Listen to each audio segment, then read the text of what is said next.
A very good afternoon and many thanks for joining us at this time. You're watching news analysis live on Politics and Business TV. The top stories. President Bola Tinubu says the Lagos-Calabar Coastal Highway will impact over 30 million citizens. Federal government announces postponement of inauguration of governing councils of its statutory institutions. Kano State government pleads with President Bola Tinubu to investigate controversies surrounding the reinstatement of Emir Muhammadu Sanusi II. Details coming up shortly.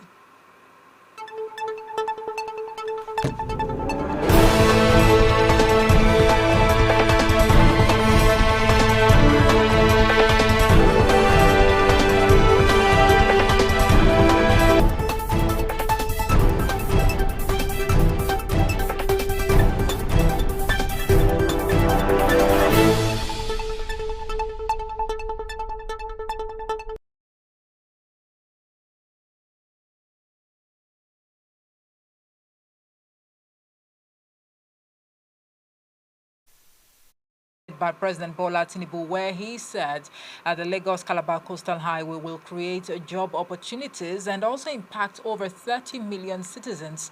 Tinubu made this known in Lagos during the flag-off ceremony of the 700-kilometer Lagos-Calabar Highway project and several other initiatives to commemorate his first year in office. The president, while urging for the understanding of the public, especially from those whose properties and livelihoods will be affected by the project, stressed that the project is more than just a road, further describing it as a symbol of hope, unity, and prosperity for Nigerians. Tinubu underscored safety, sustainability, and social responsibility, urging stakeholders to collaborate for the project's inclusive benefit and lasting legacy. In the meantime, former President Olusegun Obasanjo has tongue-lashed the President Bola Tinubu-led administration's poor handling of fuel subsidy removal, flotation of the Naira, and the military coup in Niger Republic. Obasanjo, who stated this at a colloquium, Nigeria's development, navigating the way out of the current economic crisis and insecurity, said, although subsidy removal and the government forex policy were desirable, they were poorly handled by the government. Reports say the former president also took a swipe at those against his position on the rehabilitation of the Port Harcourt refinery, describing them as sycophants and spin doctors. On what could be described as his position on the 365 days of President Bola Ahmed Tinubu's administration, the former president also spoke on ways out of the situation in the country, including a 25-year development agenda. Now, the federal government has announced the postponement of inauguration and retreat for members of the governing councils of its tertiary institutions, earlier slated for Thursday the 30th and Friday the 31st of May 2024. In a statement by the Director, Press and Public Relations of the Federal Ministry of Education, Folashade Boriowo, explained that the action was as a result of the presidential directive as conveyed by the State House press release dated 23rd of May 2024 for a comprehensive review of the membership of the governing councils of federal tertiary institutions in Nigeria. While it said it regretted any inconveniences the action may cause, the government assured that further updates will be communicated in due course.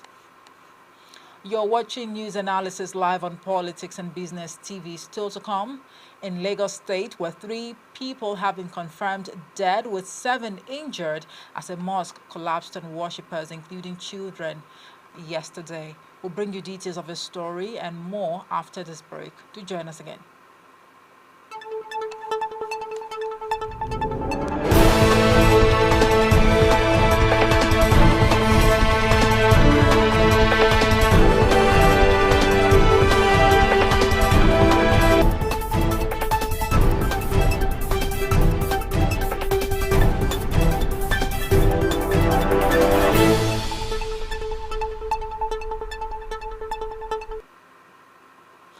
welcome back from that break. Now, amid controversies trailing the Kano Emirate tussle, the Kano state government has pleaded with President Bola Tinubu to intervene and investigate controversies surrounding the chieftaincy matter, as some persons were hell-bent on setting the state on fire.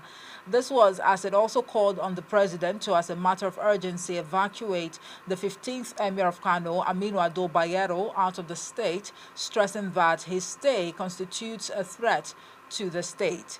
The deputy governor of the state, Comrade Aminu Abdul Salam, stated this on Monday while addressing newsmen on development around chieftaincy matters in the state. Abdul Salam also hinted on why the state government maintained its stand on the reinstatement of the 16th Emir, Muhammadu Sanusi II. He said they were not served with a court order restraining or ordering that all parties maintain status quo ante. He said 7 out of 8 respondents in the court order, only one respondent, which is the Inspector General of Police, IGP, was served with the court order, while others, including the Kano state government, were not served. Abdul Salam, however, tendered apology on behalf of the state government to the Office of the National Security Advisor, NSA, Nuhu Ribadu, over allegations of connivance to provide aircraft to transport Bayero to Kano. Meanwhile, the Nigerian army has denied any involvement in the Kano State Emirate tussle. The Director, Army Public Relations, Major General Yeman Wachuku, in a statement said the army had no involvement in the tussle and its personnel were not involved in enforcing any court order. Wanchuku said, contrary to insinuations by the Kano State chapter of the Nigerian Bar Association, troops of the Nigerian Army have not been involved in the Kano State Emirate tussle and are not involved in enforcing any court order. He noted that the military would wade into the matter when the police could no longer handle the situation in the state. The emirate also began when Ado Bayero was deposed following the passage of the Kano State Emirate Council's amendment bill by the House of Assembly, which the governor assented to. Also, the additional 4 emirate councils created under the immediate past governor, Abdullahi Ganduje, were abolished and monarchs were dethroned.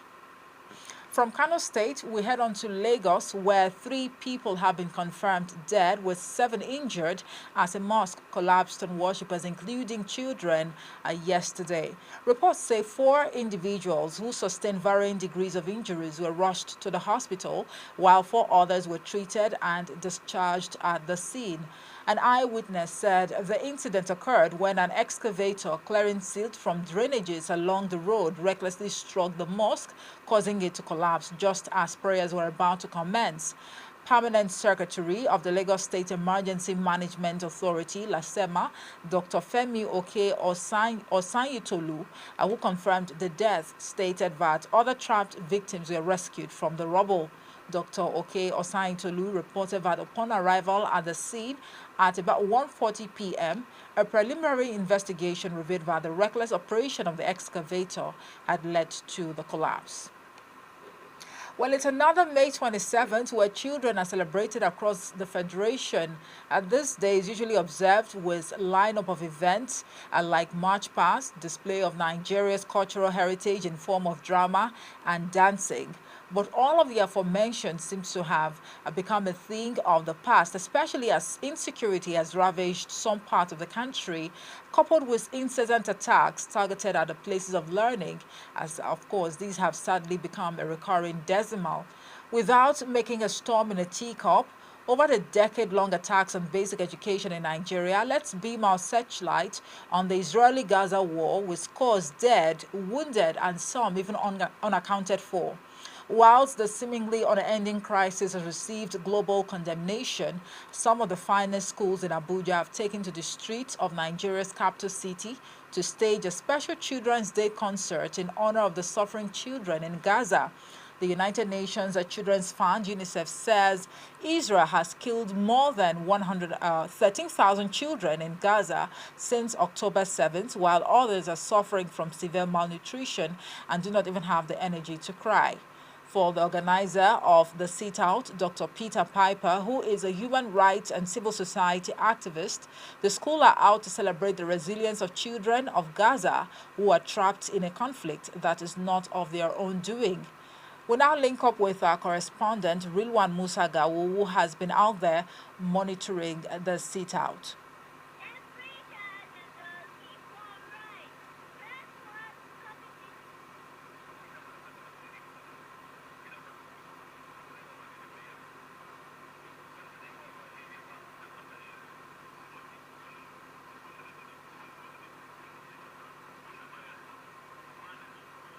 All right, we'll take a quick break and try to link up with our correspondent who's out there, Ridwan Musa Gawu, and we'll be back in a moment to bring you up to speed with the details. Do join us again.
team Politics and Business TV, we sincerely apologize. All efforts to link up with our correspondent, Rilwa Musaga, will proved abortive.